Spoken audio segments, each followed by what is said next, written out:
توجل كبا الحمد لله فاروت عن فدا كنسين نكه غلطان غلفدا السلام عليكم جد السلام متى من برت الله صلوات بوفدا صلى عليه وسلم جدا جوابدا صلى عليه وسلم عليكم السلام ورحمة الله وبركاته صلى الله عليه وآله وسلم أستاذ شرق أجين تنكان فدا جما يا دكوتي أنا دفوجن نيك سموت كوتي كسموت كينيا والمنوسينا بلا من نكنا والمنوسينا بلا من نكنا بقنا كان دفتن أستاذة ننجدي برتوني هندي متسسين زمن دي رب شمراني أهلا وسهلا جنكم ومرحبني أهلا وسهلا جنكم ومرحبني Taanya daduga yo feetanis tabadda mana bal'aa qabnaa keessa gagarmaama mana bal'aa qabnaa keessa gagarmaama waan feetan ajajadda jajjabsaa feetan buna kulaa waan dhabe hin qabu markazni obayni ibnu ka'abi waan birallee kunoo ni jira eeshi fi dajaji yoo feetan samakii dhugaatii irrallee mee maaluma feetanii asiira fi itittuu waanuma keessanii itittuu dhugaa laphee qabbaneessaa takbirtaa jabeessaa itittuma dhugaa laphee qabbaneessaa تون أركنا بس جانا أركنا أكو مثلا يبغى تكبيرا جانا جنة الله أكبر yaadatu naan deemee naan fagaate biyyaa dhiifama naaf godha obboleeyyan kiyyaa gama yaada kootii achisin dabarfadhaa koongiraasiin jedha yaa obboleessa kiyyaa waan kee ibsuudhaaf nan gahu qalamni baga naaf gammaddee aliif irraa kaaftee aliif laamin tumurte waa bayii hundaa obsaan keessa kuttee kunoo guyyaa har'aa quraana tumurte kunoo guyyaa har'aa quraana tumurte. Baga gammaddee obboleessa koo gaalii koongiraasiin jedha ammas dabalataanii koongiraasiin jedha ammas dabalataanii gammachuun tee haa taatu tan addaan hin cinne gammachuun tee haa taatu tan addaan hin cinne galgalaaf galma rabbiin si haa taasisu ilma faamii qabu kan halkaniif guyyaa rabbiin quba qabu kan halkaniif guyyaa rabbiin quba qabu. Rabbiin si haa taasisu mataa ilma namaa Rabbiin si haa taasisu mataa ilma namaa kan diiniif yaadu galgalaaf ganama kan diiniif yaadu galgalaaf ganama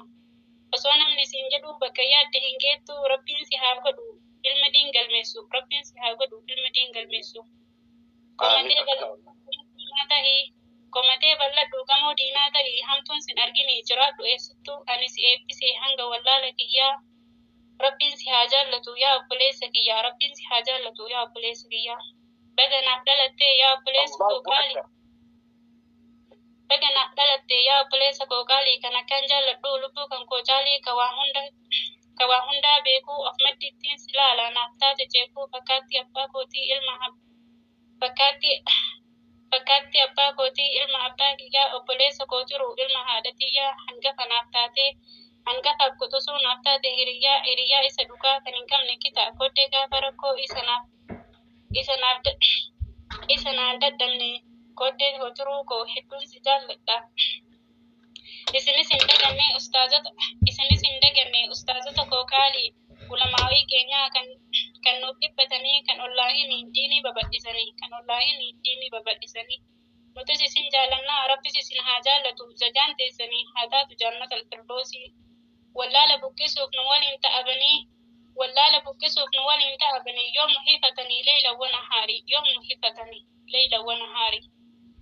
الله أكبر Inshaallah mindaan keessan rabbi irraa isa dadhabillee suutuma badada galanni ustaazota sila yoomin bada mee ammallee irrumatti nu guyyallee kayrii jabeessa halkanii fi guyyallee kayrii jabeessa maqaa keessan waamuu xiqqoonan salfaddaa du'aayii keessanillee rabbi irratti hin deeffadhaa lubbuu teessanillee rabbi ittiin dhiifadhaa ati naaf dhagahii yaa rabbii koo gaarii quraana qara'uu irratti mee ati na gargaari yaa quraana rabbii yaa kalimaa rabbichaa ifaa har'aaf baruu kennaa rabbii tokkichaa badhaasa hundarraa barsiisaa dhugaa agarsiisaa karaa barsiisaa wallaalaa gorsaa jaahilaa diina kafaree munaafiqa saaxilaa ifaa har'aaf baruu kan namni isa qabate ganda lachittuu horuu quraana nuura jireenyaa nama taasisaa abbaa qabeenyaa namni isa qabatee abadan hin xiqqaatu olaantummaa malee gadaantummaa abadan hin himatu quraana dawaadha dawaa dhibee hundaa dhukkubsataa muuminaa hunduu isa barbaada Quraanni karaadhaa karaa qajeelumaa daandii ittiin dhaqan biyya hin qabne dhuma daandii ittiin dhaqan biyya hin qabne dhuma. Quraanni furmaataa rakkoo waa hundaatii kan muuminni keessatti of ilaalu akka daawititti yaa Qur'aan yaa Rabbii koo yaa mootii abbaa uumaa maraa ati nu hin hongesin Qur'aana kanarraa yaa Rabbi naaf godhii dawaa keessaaf alaa yaa Rabbi na taasisi hiriyyaa Qur'aana yaa Rabbi na taasisi hiriyyaa Qur'aana.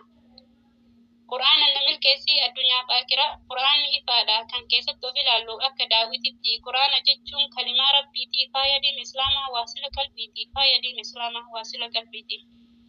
Qur'aana jechuun bariifaa daandii haqaatii kan harkasi qabeesii dhaqu jannataa wayi silaa beekne maanaa Qur'aanatii 8 jannataa silaa nuuf banamti 8 jannataa silaa nuuf banamti. Allahu Akbar. Beeku qofaa miti itti isaa hojjannoo hojii gaggaarii akka baay'ifannu gala guyyaa boruu siinqii qopheeffannee wayi sila shakkii takka malee jannata arganne yaa Rabbi nuuf laaffisii amrii jajjabaattee dandeettii waa maraasitu harkaa qaba akka kenna hin laalin yaa Rabbi nuuf laaffisii jannatal firdoosin ati nu dhaalchisi jannatal firdoosin ati nu dhaalchisi. Islaamummaan ifaa akka ji'aaf aduu adawiin baay'ateef abadan hin badu. Islaamummaan ifaa ibsaa jiruu namaa qananii bareedduu rahaa gandalamaa qananii bareedduu rahaa gandalamaa. Islaamummaan ifaa jiruu haqqii barsiisaa daandii filatamaa Islaamummaan jireenya qulqulluu nuti musliimonni tasa shirkeen hin bullu nuti musliimonni tasa shirkeen hin bullu. Allahu Akbar. Amantii addunyaa kanaa hunda wal bira qabee ilaalee kan Islaamummaa taatu barbaadeetiin dhabe biyya lafaa kana hundumaa taajjabee namni Islaamummaa qabu silamee maal isaa dhabe namni Islaamummaa qabu silamee maal isaa dhabe. Alhamdulillah jedha Rabbii keessaniif galata galfadha kan nuuf kenne diin Islaamaa daandii filatamaa kan nuuf kenne diin Islaamaa daandii filatamaa. Yeroon nadaan geessaa walaloo xiyyallee asirratti dhiisa. Dogongora jiruuf dhiifama isin gaafadha. Assalaamu alaikum warahmatullahi wabarakatuh.